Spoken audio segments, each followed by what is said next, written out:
देखिए बीजेपी की पार्टी की अगर बात कर रहे हो कि वो कमजोर है, तो वो कमजोर बिल्कुल नहीं है। अगर कमजोर होती, सुनिए, कमजोर होती तो बीजेपी भी नहीं जाती। पार्टी कौन सी कमजोर है? कांग्रेस की। तो इसलिए वो लोग जा रहे हैं क्योंकि उनको पता है मोदी जी काम अच्छा कर रहे हैं और हम जाएंगे तो काम अच्छा होगा, हमें भी सीटें मिलेगी, हम भी जीतेंगे और लोगों का विकास करेंगे, जो कांग्रेस में नहीं हो सकता था। कांग्रेस सरकार एक रीजन और है ना जीतने का, ये हमेशा से सनातन का विरोध करती रही है।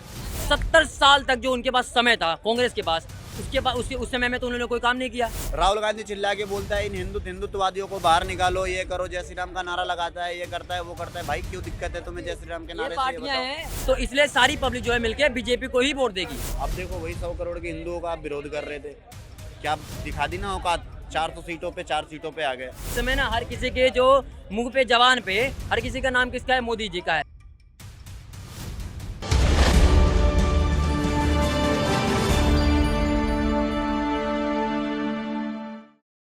देखिए लोकसभा चुनाव आ रहे हैं और जो है प्रचार भी शुरू हो गए हैं, लेकिन जो कांग्रेस पार्टी के जो नेता है वो कांग्रेस पार्टी को छोड़कर ऐसे वक्त पे जा रहे हैं जब लोकसभा चुनाव नजदीक है। तो इससे आपको क्या लग रहा है कि पार्टी आपको कमजोर नजर आ रही है या फिर पार्टी में क्या कमी आपको नजर आ रही है? देखिए बीजेपी की पार्टी की अगर बात कर रहे हो कि वो कमजोर है, तो वो कमजोर बिल्कुल नहीं है। अगर कमजोर होती, सुनिए, कमजोर होती तो बीजेपी भी नहीं जाती। पार्टी कौन सी कमजोर है? कांग्रेस की। पता है उनको 70 साल में ज्यादा कुछ किया नहीं है, लेकिन 10 साल में जो क्या कहते हैं बीजेपी ने कर दिया है और उन लोगों को दिख रहा है जो कांग्रेस में, इसलिए वो छोड़ के जा रहे हैं। ना कि कमजोरी, कमजोर तो है, पहले से ही कमजोर थी वो। 70 साल से कमजोर थी वो कांग्रेस। अच्छा जी। देखिए, और भी जो पहले भी कई नेता थे कह रहे हैं दिशाहीन कर रही है कांग्रेस जो है अपने खुद के नेताओं को, और जो है आज जो पुरानी जो सोच थी वो अभी भी वही लेकर चल रही है, ऐसे कांग्रेस आगे नहीं बढ़ पाएगी। तो आपको लग रहा है कि आगे खात्मा हो जाएगा कांग्रेस का? पतन हो जाएगा, पतन हो जाएगा। देखिए एक बात बताइए, अभी इस समय ना हर किसी के जो मुंह पे जवान पे हर किसी का नाम किसका है? मोदी जी का है। हर कोई यही नारा लगा रहा है 440 पार, 400 पार, ठीक है। और क्या कहते हैं जो क्या कहते हैं कांग्रेस वाले, वो क्या कह रहे हैं 40 पार, वो 41 पे ही अटक जाएंगे, टेंशन मत लीजिए। 70 साल तक जो उनके पास समय था कांग्रेस के पास, उसके पास उस समय में तो उन्होंने कोई काम नहीं किया। काम किए होंगे वो मुझे नहीं पता, लेकिन इस समय जो कांग्रेस क्या कहते हैं बीजेपी ने किया है वो मुझे पता है। और काम इतना ज्यादा कर दिया है कि कांग्रेस इसलिए जो है हड़बड़ा गई है कि पब्लिक की नजर में काम आ गया है, तो इसलिए सारी पब्लिक जो है मिलकर बीजेपी को ही वोट देगी, ये कंफर्म है जी। ये जो अभी जो देखा जा रहा है कि जो दूसरे अन्य पार्टियों के जो नेता बीजेपी में शामिल हो रहे हैं, तो क्या उन नेताओं को पता चल गया है कि बीजेपी ज्यादा स्ट्रांग है उनसे? बिल्कुल बिल्कुल, तभी तो वो जा रहे हैं। कोई उनसे जोर जबरदस्ती नहीं कर रहा है, अपने आप ही जा रहे हैं। बहुत सारे प्रवक्ता गए हुए हैं उसके, उन्हें क्या कहते हैं बीजेपी में शामिल हुए हैं। उनको पता है कि मोदी जी ईमानदारी से काम कर रहे हैं। 70 साल उनके पास था, ईमानदारी से काम करते तो जो हमारी इस समय जीडीपी है ना, वो 70 साल पहले ही हो जाता, मतलब एक टाइमिंग के अंदर हो जाता। जो इस समय हमारे देश की जो प्रोग्रेस है, प्रगति हुई है, तो इसलिए वो लोग जा रहे हैं क्योंकि उनको पता है मोदी जी काम अच्छा कर रहे हैं और हम जाएंगे तो काम अच्छा होगा, हमें भी सीटें मिलेगी, हम भी जीतेंगे और लोगों का विकास करेंगे, जो कांग्रेस में नहीं हो सकता था जी। और कुछ लोग कह रहे हैं कि नहीं, अभी जो है विकास नहीं हो रहा, 70 साल पहले हो रहा था, इसलिए दोबारा मौका कांग्रेस को दे। क्या बात कर रहे हो? 70 साल में अगर विकास होता तो पब्लिक पहले नहीं जिता देती। जो 440 वोटें जो है उनके पास थी कांग्रेस के पास, तो अब 40 पे क्यों अटक गई है? अब बीजेपी के पास क्यों है? क्योंकि उन्होंने काम किया है, लोगों को पता है। 5 साल रहेगी क्या कहते हैं बीजेपी, उसके बाद फिर 5 साल आ गई है, काम की वजह से आई है ना, वैसे तो नहीं आए। इस बार फिर तीसरी बार आ रही है, काम की वजह से आ रही है। तो लोग कह रहे हैं कि अब तो बिल्कुल मौका दो ही मत बीजेपी को। नहीं, बिल्कुल बीजेपी को मौका देना चाहिए। काम किया है, इतने सारे काम 370 हटा दिए हैं, क्या कहते हैं उज्ज्वला योजना शुरू कर दिया है, वंदे भारत 41 दौड़ रही है, 150 के अंदर 140, हाँ 46 दौड़ रही है, 140 कम से कम कंपनियां खुल गई हैं, क्या कहते हैं मोबाइल फोन का, उसमें बेरोजगारों को क्या कहते हैं नौकरियां मिली है। पहले तो वंदे भारत 2 ही 3 थी, एयरपोर्ट कम से कम 40-45 खुल चुकी है, तो काम तो बहुत सारे किए हैं ना।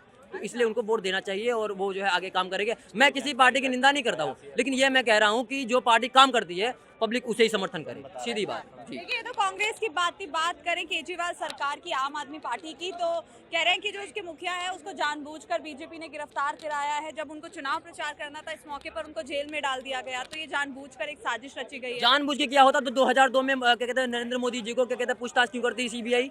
आप बताइए। 2008 में अमित शाह जी जब क्या कहते हैं जेल गए थे, तब उनसे क्यों पूछताछ करती? आप बताइए। अगर बीजेपी के अंडर में ईडी या फिर सीबीआई है, तो बीजेपी तो क्या कहते हैं 2008 में थी नहीं, 2002 में तो क्या कहते हैं मोदी जी के अंडर में थी ही नहीं, थी तो कांग्रेस में ना। तभी तो नरेंद्र मोदी जी को 2002 में पूछताछ की थी। 2008 में क्या कहते हैं अमित शाह को जो है 2008 में जो है अमित शाह जी को जो है पूछताछ की थी। अब जब ये लोग घोटाला कर रहे हैं, पकड़े जा रहे हैं, 10 बार सम्मन भेजा जा रहा है, आप प्रेजेंट हो नहीं रहे हो, तो फिर क्या कहते हैं ईडी तो अपना एक्शन लेगी ना। अब ले रही है, तो आप कह रहे क्या कहते हैं बीजेपी जो है, हम क्या कहते हैं बीजेपी का ये जो है काम कर रहे हैं वो हमें पकड़वा रहे हैं, तो ये सब कहने की बात है। गलत काम किया है तभी पकड़े गए हैं, तभी पूछताछ हो रही है। तो सीधी सी बात है, ये जो है क्या कहते हैं घोटाला करोगे तो जाहिर सी बात है पकड़े जाओगे। मैडम ये कहनी बात है। आप कुछ कहना चाहेंगे? बिल्कुल मोदी सरकार आ रही है। अच्छा, आपकी बार 400 पार कन्फर्म है, 440 पार है इस बार। पतन है, कांग्रेस का पतन है, कन्फर्म है। क्योंकि यस मैडम कोई चेहरा ही नहीं है विपक्ष के पास जो मोदी से लड़ सके, अच्छा। मोदी से लड़ने की हिम्मत हो, क्योंकि इनकी एक अकेले की ना किसी की औकात नहीं है जो मोदी के सामने टक्कर में भी खड़ा हो। टक्कर या दूर दूर तक कोई नहीं खड़ा है। अगर मोदी के एक चेहरे पे एक मान के चलो एक आंकड़ा 250 सीटें ला सकता है ना मोदी इकलौता चेहरा, तो ये 2.5 भी नहीं ला सकते। और मैडम एक बात आपके मैडम क्या कहते हैं आपके क्या कहते हैं चैनल के माध्यम से कहता हूँ, ये बहम मत पालना कि मोदी जी इस बार नहीं आएंगे। योगी जी भी आएंगे और मोदी जी भी आएंगे, 440 पार हो जाएगा। एक सीटें नहीं मिलेंगी इनको, जो ये क्या कहते हैं बैठे हुए ना कि हम क्या कहते हैं इस बार जो है प्रधानमंत्री बन जाएंगे राहुल गांधी या कोई भी है, तो इस बार तो बनेंगे नहीं, आएंगे मोदी जी और 440 पार हो जाएगा। अच्छा, विश्वास है। बिल्कुल सहमत हैं। देखो क्योंकि कांग्रेस एक ऐसी पार्टी है ना जिसमें घोटाले पे घोटाले हुए जाते हैं, तो इसकी वजह से तो कांग्रेस तो आनी नामुमकिन है। आने की सोचो भी मत। क्यों? क्योंकि देखो कांग्रेस अभी देख लो, अभी थोड़ी दिन पहले इन्होंने न्याय यात्रा निकाला था राहुल गांधी ने। उनके ट्रक के जो ड्राइवर हैं, जो ट्रक के मालिक हैं, उनके पैसे तक नहीं दिए, और आप सबको शो कर रहे हो इतना कि मैं 1300 करोड़ का बजट लेके न्याय यात्रा निकाल रहा हूँ। बताओ, आप उनके पैसे तो दे दो भाई। हाँ। लेकिन अगर कांग्रेस को वोट देने की बात होती है तो कांग्रेस सपोर्टर हमेशा बोलते हैं वो तो न्याय यात्रा कर रहे हैं तो वो जीतेंगे, तो न्याय यात्रा उनको एक पीएम बना सकता है। इसके लिए न्याय यात्रा निकाल रहे हो भाई। किसको न्याय चाहिए? एक सेकंड किसके रुक साथ जा, अन्याय एक हुआ सेकंड है? रुक। किसके साथ अन्याय हो? पहले न्याय तो तुम अपने वो जो तुम्हारे न्याय यात्रा में गए थे उनके साथ तो न्याय कर दो। 300 रुपए में ये लड़के पकड़ के ले गए थे न्याय यात्रा में। उसके बाद उन लड़कों को जब 300 रुपया नहीं दिया इन्होंने रैली खत्म होने के बाद, वही लोग जब राहुल गांधी चलते चलते जा रहे, तो आपने भी देखी होगी कई जगह वीडियो, उन्हीं न्याय यात्रा में बीजेपी के नारे भी लग रहे थे।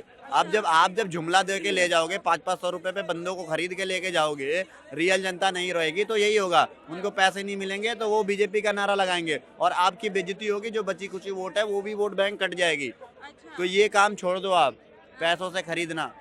लेकिन जनता। जो विपक्षी पार्टियां हैं वो कह रही हैं कि बीजेपी तो खुद कंफ्यूज है, वो कैसे जीतेगी, वो अपने उम्मीदवारों का जो है सही से चयन नहीं कर पा रही है, वो बॉलीवुड के एक्टर्स को मैदान में उतार रही है, राम जो धारावाहिक में राम बने थे उनको मैदान में उतार रही है जान के, क्योंकि उनकी पॉपुलैरिटी ऑलरेडी ऐसा है। है ना तो मैडम, मेरी बात सुनिए, मैं आपकी बात समझ गया हूँ। मैं एक चीज बताता हूँ, भ्रष्टाचारियों को हटा के जिसने राम जी का किरदार किया है उसको तो पता है ना राम जी की क्या कहते हैं आप मर्यादा बात होगी। बताओ, तो ऐसे लोगों को उनको अगर आप देना नहीं चुनाव में बनता रोक क्या? उठा मतलब आ रहे हैं, लड़ रहे हैं, उनको पता है कि वो अच्छा काम करेंगे, तो अच्छी बात है ना। अगर एक्टर आ रहे हैं, अगर वो करना चाहते हैं काम तो करेंगे।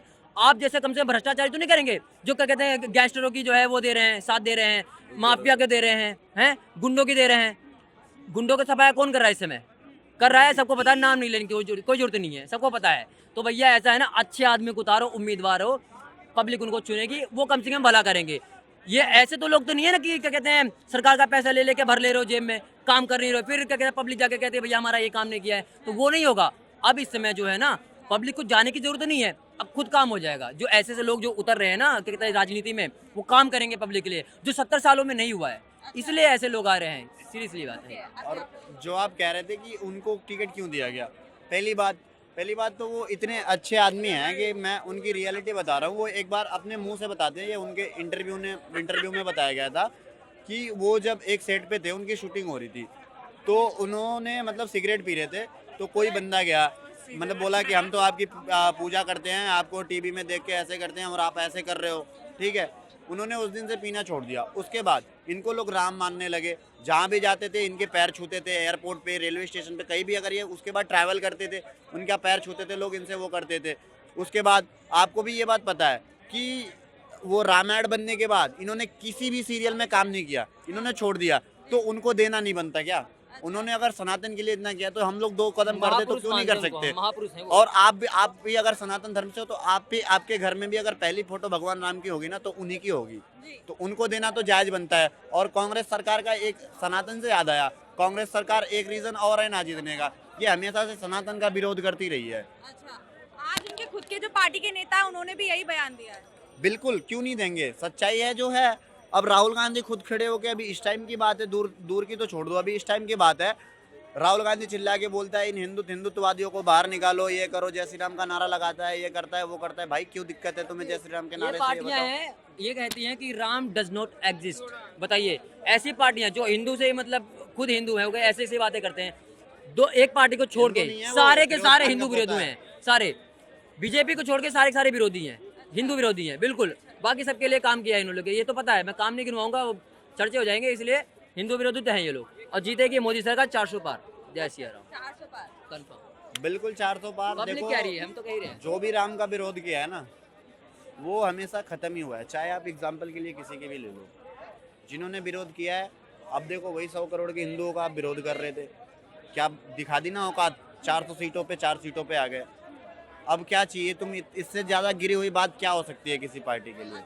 हिंदू इस देश के नागरिक नहीं है क्या? आर्टिकल 25, आर्टिकल 28, आर्टिकल 30 उठा के देखोगे ना तो जूते निकाल के मारोगे कांग्रेस पार्टी के लोगों को। अच्छा, क्या अभी जैसे हम अरुण गोविल की बात कर रहे थे, तो उस सीट से समाजवादी पार्टी के जो मुखिया हैं अखिलेश यादव ने पहले किसी और को खड़ा किया था।